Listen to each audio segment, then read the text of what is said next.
warahmatullahi wabarakatuh. Kembali lagi dengan saya. Pada kali ini kita akan membahas networking models. Kita langsung saja.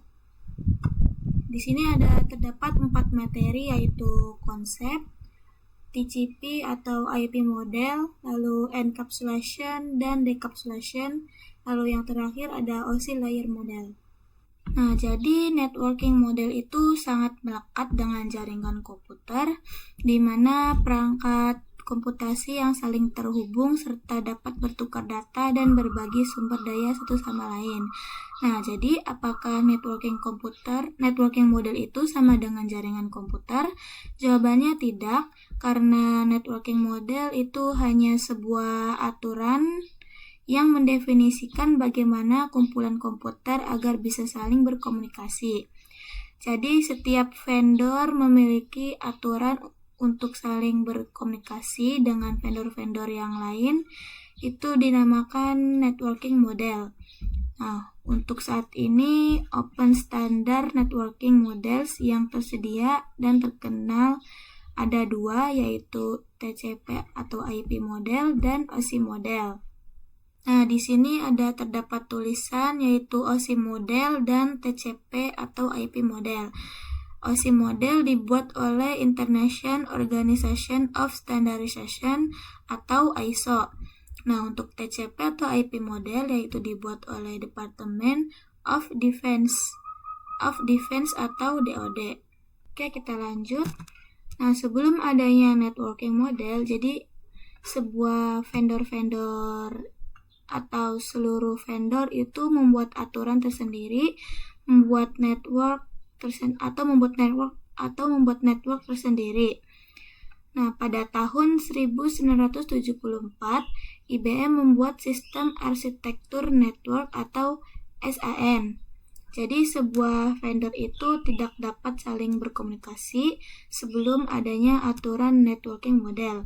Nah, jika sudah ada networking model, seluruh vendor dapat berkomunikasi dikarenakan vendor tersebut memiliki aturan yang sama.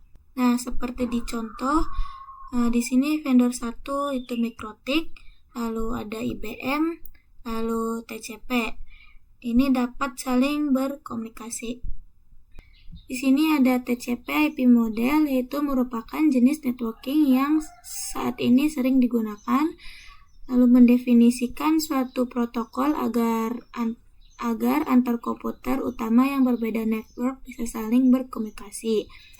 Nah, jika komputer berbeda jaringan itu tetap bisa saling berkomunikasi.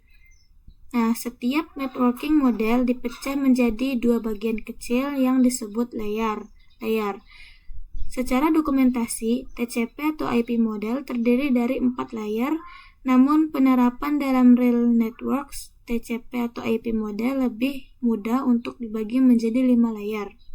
Nah, ini yang original itu ada 4 layer, yaitu application, transport, internet, dan network access. Saya akan membahas yang application terlebih dahulu. Kita lanjut.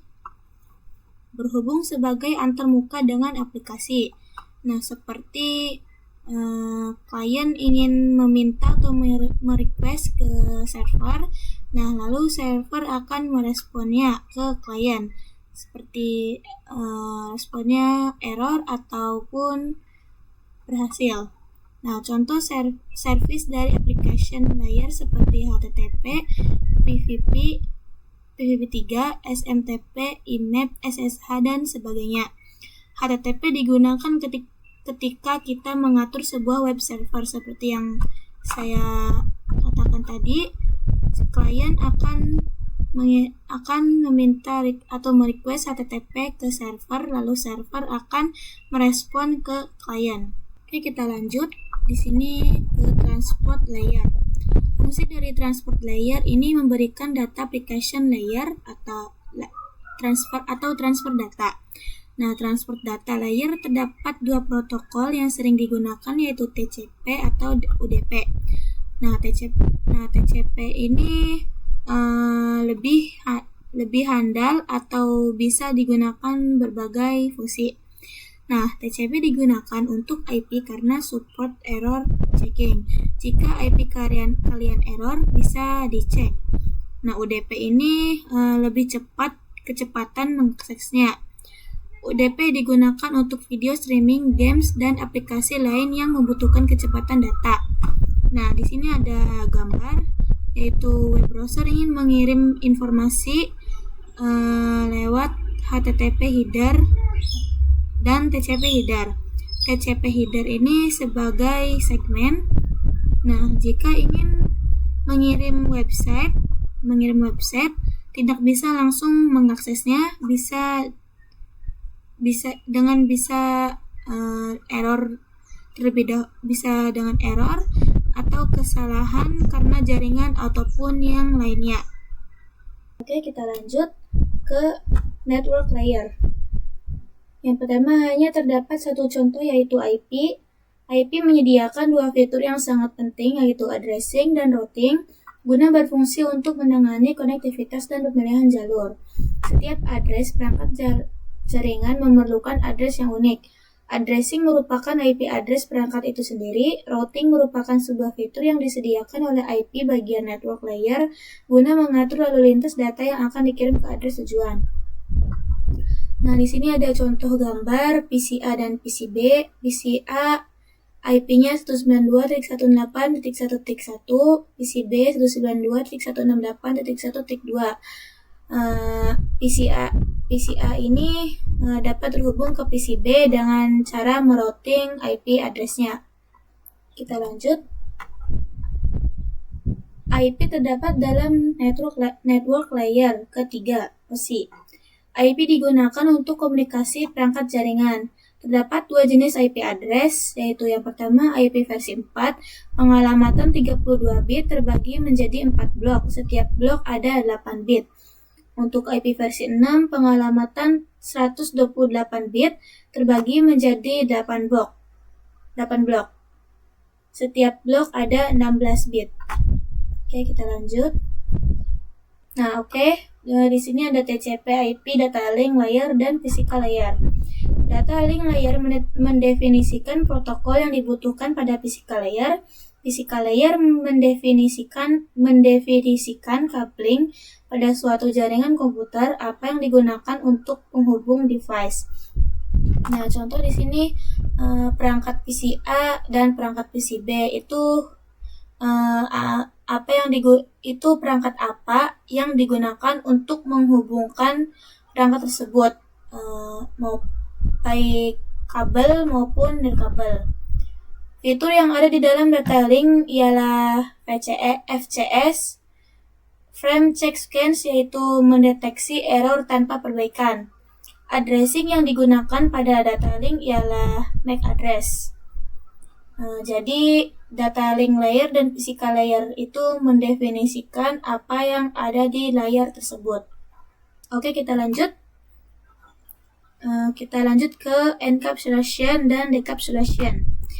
Encapsulation merupakan proses membungkus data dengan header pada setiap layernya. Jika decapsulation merupakan kebalikan dari encapsulation. Nah, di sini terdapat gambar. Kita perbesar. Nah, ini adalah data-data atau layer-layer. Jika diarahkan ke application layer, maka kita akan diarahkan ke data. Nah, jika diarahkan ke transport layer, ini akan menambah satu dari data ke TCP header atau segmen header. Nah, jika diarahkan ke network, akan bertambah IP, yaitu IP paket header. Jadi data, TCP header, dan IP paket. Nah, jika diarahkan ke data link layer, akan bertambah satu juga, yaitu frame header. Jadi data, TCP header, IP paket, dan frame header. Nah, jika diarahkan ke physical ini adalah keseluruhan data yang akan dikonversikan menjadi bit. Oke, kita lanjut ke OSI model. Nah, untuk OSI model ini, untuk saat ini model yang sering digunakan hanya TCP/IP karena untuk dari sisi perkembangan protokolnya atau modelnya, TCP/IP lebih dominan daripada OSI layer. Nah, sebelum networking models, ada setiap vendor memiliki networkingnya masing-masing, karena setiap vendor memiliki komunikasi sulit dilakukan. OSI layer biasa dipelajari dan mudah dipahami. Lanjut, masih OSI model. Jadi membangun jaringan komputer sangat besar usahanya karena banyak vendor yang memiliki networking sendiri dan mencari cara agar bisa saling berkomunikasi antar sesama vendor. Oleh karena itu, dibuatlah suatu model spesifikasi minimum oleh ISO pada tahun 1984 yang biasa disebut OSI 7 layer. Nah, di sini terdapat data-data yaitu OSI model dan TCP/IP model. Nah, terdapat 7 lapisan layer pada OSI model, yaitu upper layer, yaitu berkaitan dengan user interface, data formatting, dan communication season 1-4. Nah, untuk lower layer berkaitan dengan bagaimana data itu mengalir 5-7. Oke, segitu saja yang bisa saya sampaikan. Jika ada kesalahan, mohon dimaafkan. Assalamualaikum warahmatullahi wabarakatuh.